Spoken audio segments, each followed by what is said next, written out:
The year was 1893. America bustled with a nervous energy, eager to prove its prowess to the world. The world's Columbian Exposition in Chicago was a grand spectacle, a celebration of ingenuity and human progress.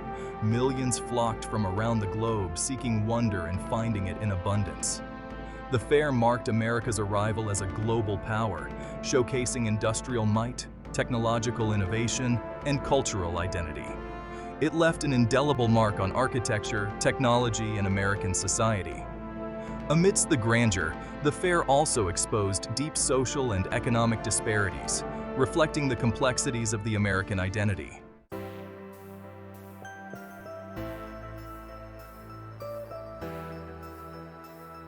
Chicago, rising from the ashes of the Great Fire, was chosen to host the fair. Architects and planners envisioned a city of gleaming white buildings with classical motifs. The fairgrounds, over 600 acres along Lake Michigan, became a dazzling spectacle of light and architectural marvels. The heart of the White City was the Court of Honor, with grand neoclassical buildings surrounding a shimmering lagoon. Gondolas glided serenely across the water, adding to the enchanting atmosphere. The air buzzed with excitement and anticipation, captivating visitors from around the world.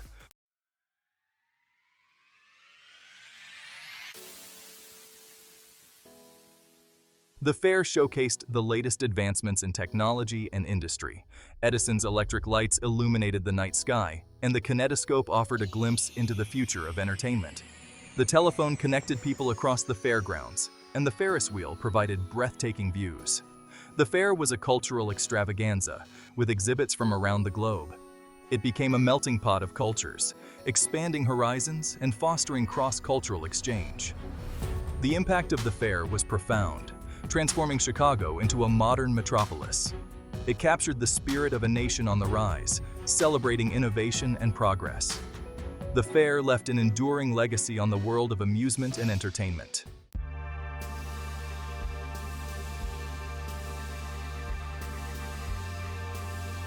The idea for the world's Columbian Exposition began as a dream to mark the 400th anniversary of Columbus's arrival.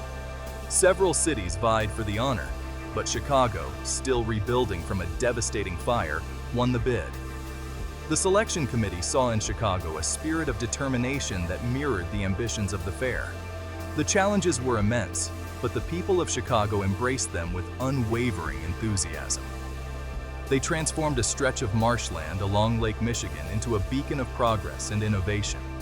The fair was a testament to human progress, showcasing the latest advancements in science, technology, and culture. Chicago's raw energy and determination made it the perfect host for this grand celebration.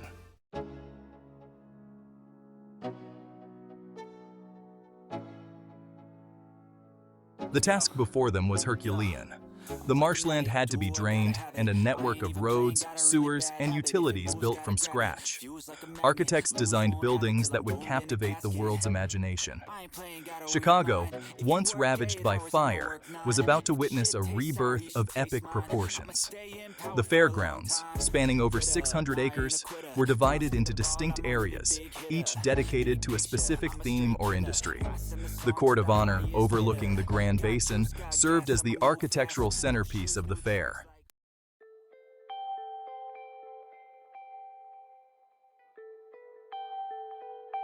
Leading this ambitious endeavor was Daniel Burnham, a visionary architect. Burnham assembled a team of talented architects and engineers to bring the fair's grand vision to life. Frederick Law Olmsted designed the fairgrounds' green spaces and picturesque lagoons. George Ferris proposed a giant revolving wheel that would become the iconic symbol of the fair. Together, these visionaries and their team of skilled craftsmen worked tirelessly to create something extraordinary. Their efforts were fueled by a shared sense of purpose and the knowledge that they were creating something truly extraordinary.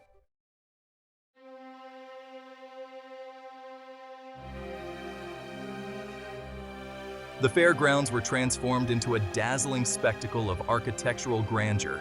The buildings, clad in gleaming white stucco, shimmered under the sun. The White City, as it came to be known, rose from the shores of Lake Michigan like a mirage. Visitors were greeted by a sight that left them breathless. The fairgrounds were a symphony in white, a testament to human imagination and ingenuity. The Chicago World's Fair of 1893 became a pivotal moment in American history.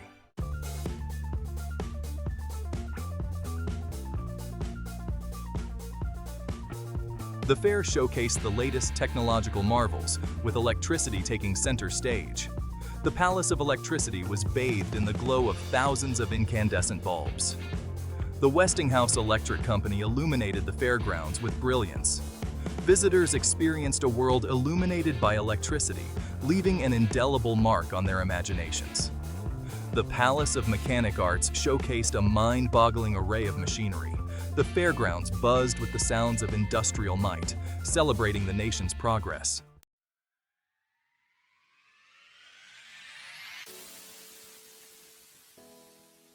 Towering above the fairgrounds was the Ferris wheel, a marvel of engineering. George Ferris's proposal for a giant revolving wheel was initially met with skepticism. The Ferris wheel, when completed, was an engineering marvel, offering breathtaking views. It became an instant sensation, symbolizing the fair's spirit of innovation and progress. The Ferris wheel left an enduring legacy on the world of amusement and entertainment. It captured the magic of the Chicago World's Fair of 1893.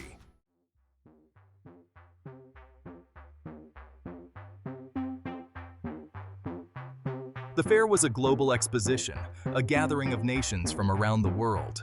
The Midway Plaisance offered visitors a taste of the exotic and unfamiliar. Visitors could wander through recreated streets of Cairo, marvel at a Japanese temple, or witness a Native American village. The Midway was a kaleidoscope of cultures, fostering cross-cultural exchange. The fair exposed the prejudices and inequalities of the time, but also offered a rare opportunity to encounter diverse cultures. It left a lasting impact on the way Americans viewed the world.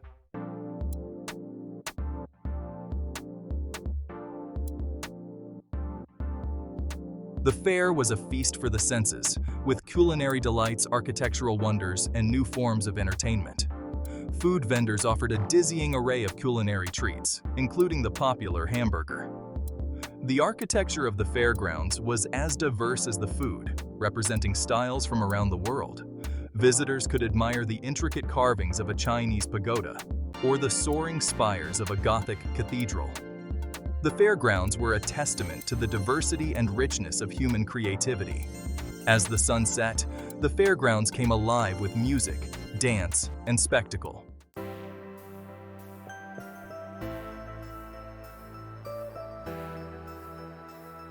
The Chicago World's Fair of 1893 left an indelible mark on the city itself. Once a burgeoning metropolis still recovering from the Great Fire of 1871, Chicago used the fair as an opportunity to showcase its resilience and ambition to the world. The grand scale of the fair, the dazzling architecture of the White City, and the influx of millions of visitors transformed Chicago's image. No longer a rough-and-tumble frontier town, Chicago emerged as a sophisticated and cosmopolitan center, a worthy rival to New York and other established metropolises. The fair spurred significant infrastructure improvements, including the expansion of transportation networks and the development of new parks and public spaces. Frederick Law Olmsted's landscaping for the fairgrounds, with its lagoons, gardens, and promenades, left a lasting legacy on the city. Jackson Park and the Midway Plaisance, once part of the fairgrounds, became beloved public spaces, offering residents and visitors alike a respite from the hustle and bustle of city life. The fair also attracted a new wave of artists, architects, and intellectuals to Chicago, enriching the city's cultural life and laying the groundwork for its emergence as a center of art, architecture, and design in the 20th century. The Art Institute of Chicago, founded just a few years before the fair, received a significant boost from the event, acquiring numerous works of art that were displayed at the exposition.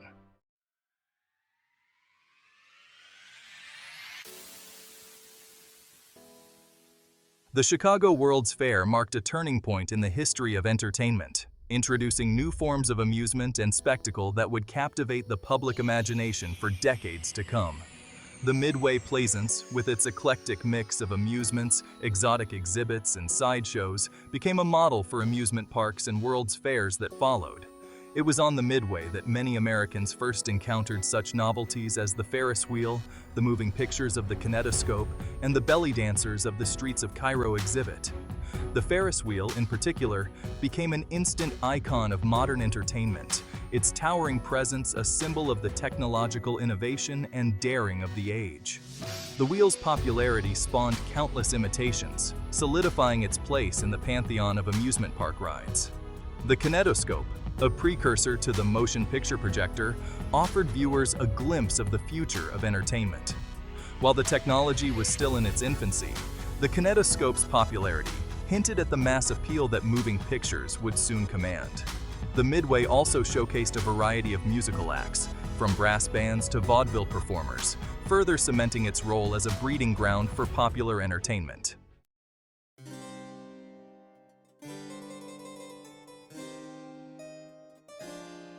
The White City, with its gleaming white buildings and grand boulevards, had a profound impact on American architecture and urban planning.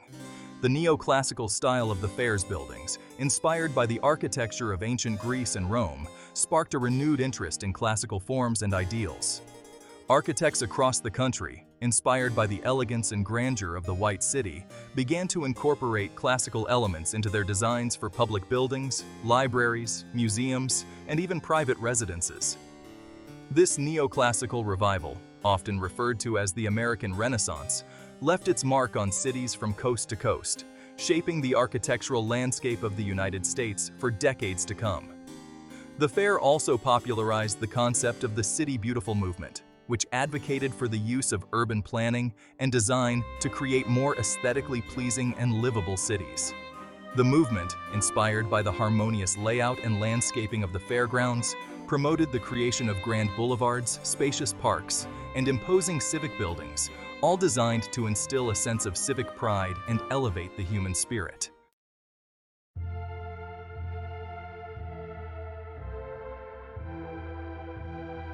The legacy of the Chicago World's Fair of 1893 extends far beyond its architectural and technological innovations.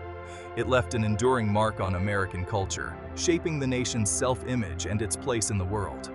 The fair, coming at a time of rapid industrialization and social change, served as a powerful symbol of American progress and ingenuity. It fostered a sense of national pride and optimism, reinforcing the belief that America was a nation on the rise, destined for greatness. The fair's emphasis on education and cultural exchange also had a lasting impact. The exposition introduced millions of Americans to new ideas, cultures, and technologies, broadening their horizons and fostering a greater appreciation for the diversity of the world. The world's Columbian Exposition was a defining moment in American history, a celebration of human achievement and a testament to the power of imagination. Its legacy continues to resonate today, not only in the echoes of the White City that can still be found in Chicago and other American cities, but also in the countless world's fairs, expositions, and cultural events that have followed in its footsteps. The spirit of innovation, the pursuit of excellence, and the belief in the power of human ingenuity that defined the Chicago World's Fair of 1893 continue to inspire us today, reminding us of the boundless possibilities that lie ahead.